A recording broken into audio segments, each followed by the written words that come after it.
வணக்கம். ஃபீமேல் கேரக்டர்ஸை மையப்படுத்தி அதுக்கு ஒரு முழு இம்பார்ட்டன்ஸ் கொடுத்து அவங்கள லீட் கேரக்டரை வச்சு தமிழில் நிறைய படங்கள்லாம் எடுக்க போகிறது கிடையாது. நம்ம சொல்லிட்டே இருக்கோம் தமிழில் நிறைய படங்கள் அப்படிலாம் வரதே கிடையாது. கொஞ்சம் யோசிச்சு பார்த்தீங்கன்னா இந்த வருஷமே அந்த ஜானரில் ரொம்ப கம்மியான படங்கள் தான் வந்திருக்கு.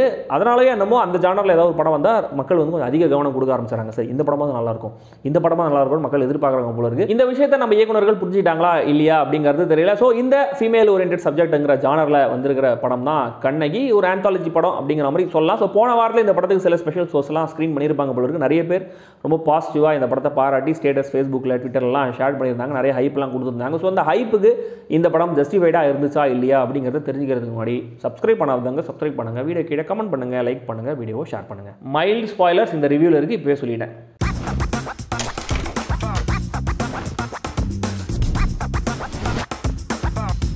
கண்ணகி வெவ்வேறு பேக்ரவுண்டை சேர்ந்த 4 பெண்களை பற்றின கதை. இதில் முதல் கதை அம்மு அபிராமியோடது. அவங்களுக்கு கல்யாணத்துக்காக மாப்பிள்ளை பார்த்துட்டு இருக்காங்க. அவங்க அம்மா மோனிகாவும் அப்பா மயில்சாமியும். அம்மு அபிராமியும் மயில்சாமியும் பயங்கர க்ளோஸாக ரொம்ப பாசமாகவே இருக்காங்க. ஸோ இந்த பையன் பார்க்குற ப்ராசஸ் என்ன ஆச்சு இந்த கதையில் அப்படிங்கிறதா. தென் அடுத்த கதை ஷாலின் ஜோயாவோடது. அவங்க லிவ் இன் ரிலேஷன்ஷிப்பில் இருக்காங்க. அந்த ரிலேஷன்ஷிப்பில் அவங்களுக்கு வர பிரச்சனைகள் என்னங்கிறது அந்த கதை. தென் வித்யா பிரதீப் அவங்க ஹஸ்பண்டும் கரெக்டாக டிவோர்ஸுக்கு நடுவில் இருக்காங்க. ஆனால் இவங்க வித்யா பிரதீப் டிவோர்ஸ் கொடுக்க மாட்டேன் அப்படின்ற மாதிரி சொல்கிறாங்க. ஸோ இந்த டிவோர்ஸ் கேஸ் என்ன ஆச்சுங்கிறது இந்த கதை. கடைசியாக கீர்த்தி பாண்டியன் பிரெக்னெண்ட்டாக இருக்காங்க. ஆனால் அவங்களும் அவங்க பார்ட்னரும் இந்த குழந்தை வேணாம் அபார்ட் பண்ணலாம் அப்படிங்கிறதுக்கான முயற்சிகள்லாம் எடுக்கிறாங்க. ஸோ அது என்னாச்சுங்கிறது இந்த கதை. ஸோ இந்த 4 கதைகளுக்கும் ஒன்றுத்தோட ஒன்று என்ன லிங்க் இருக்குது, கடைசியில் என்ன ஆச்சு, இதெல்லாம் தான் கண்ணகி.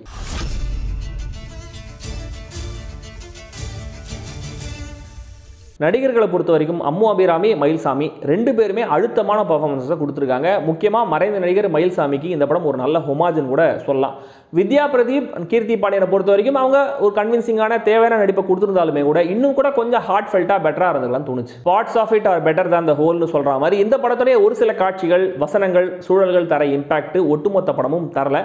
அண்ட் இன்கன்சிஸ்டன்டான சினிமாகிராஃபியும் மியூசிக்கும் இந்த படத்தோட நம்மளை ஒன்றை விடாமே தடுக்குது. 4 கதைகள் ஆந்தாலஜியே இருந்தாலும் இன்டர்கட்டில் மிக்ஸ் மேட்ச் பண்ணி தான் நம்மளுக்கு சொல்றாங்க. அது ஓரளவுக்கு நம்மளோட இன்ட்ரெஸ்ட்டை ஹோல்ட் பண்ணுது. அம்மு அபிராமியோட ட்ராக் கதை ஆரம்ப காட்சிகளில் ஒரு நாள் கூத்து படத்தை அதிகமாகவே ஞாபகப்படுத்துது. இந்த ட்ராக்ல டிராமா கொஞ்சம் ஒர்க் அவுட் ஆகிற மாதிரி இருந்தாலுமே கூட இதுக்கு பெரிய திருஷ்டி அம்மாவா வர மோனிகாவுடைய நடிப்பு தான்.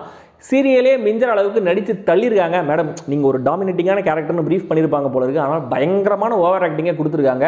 அண்ட் இந்த கதையோடைய டுவர்ட்ஸ் ஏன் ஒரு கான்ஃப்ளிக்ட்ன்ற மாதிரி ஒரு விஷயம் வருது. அந்த கேரக்டர்ஸுக்கு அது ஒரு பெரிய பிரச்சனையாக தெரியலாம். ஆனால் ஆடியன்ஸுக்கு அதை கன்வே பண்ணாமல் விட்டாங்க. வித்யா பிரதீப்போட கதை ஒரு நல்ல ஷார்ட் ஃபிலிமை பார்த்த ஃபீலை கொடுக்குது. அந்த ஃப்ளோ கொஞ்சம் ப்ரிடிக்டபிளாக இருந்தாலுமே கூட அந்த எண்டிங் ஒரு இம்பாக்டை கொடுக்குது.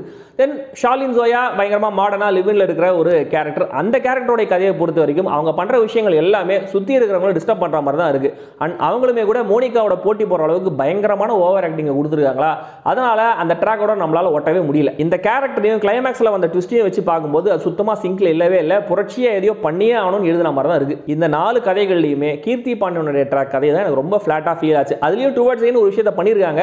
ஆனால் அந்த பாயிண்ட் வரதுக்கு ரொம்ப நேரம் ஆயிடுது. ஸோ ஒட்டுமொத்த கதையோடைய ரன் டைம் யஷ்வந்த் கீர்த்தி பாண்டியனுடைய மேலோட்டமான நடிப்பு எந்த விதத்திலும் இந்த நரேஷனுக்கு ஹெல்ப் பண்ணவே இல்லை. எல்லா கதைகள்லையுமே அவங்க சொல்ல நினைச்ச மெசேஜுக்கும் சொன்ன மெசேஜுக்கும் பெரிய கான்ட்ரடிக்ஷன் இருக்கிற மாதிரியே இருக்கு. முக்கியமாக இந்த பொண்ணு எதுக்கு யாரையோ சார்ந்தே இருக்கணும் அப்படிங்கிற கேள்வியும் வராமல் இல்லை.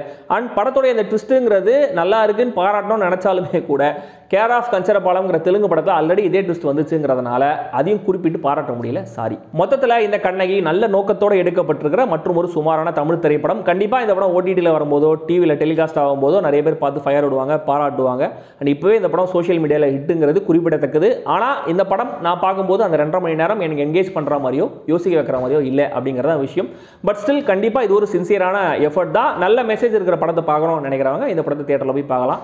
இப்போதைக்கு இந்த படம் தியேட்டரில் மட்டுமே ரிலீஸ் ஆயிருக்கு. அவங்க US சர்டிஃபிகேட் கொடுத்திருந்தாலும் கண்டிப்பாக இந்த படம் 16 வயசு கீழே இருக்கிறவங்க தனியாக பார்க்கக்கூடிய படம் இல்லை. அதை மைண்டில் வச்சுக்கோங்க.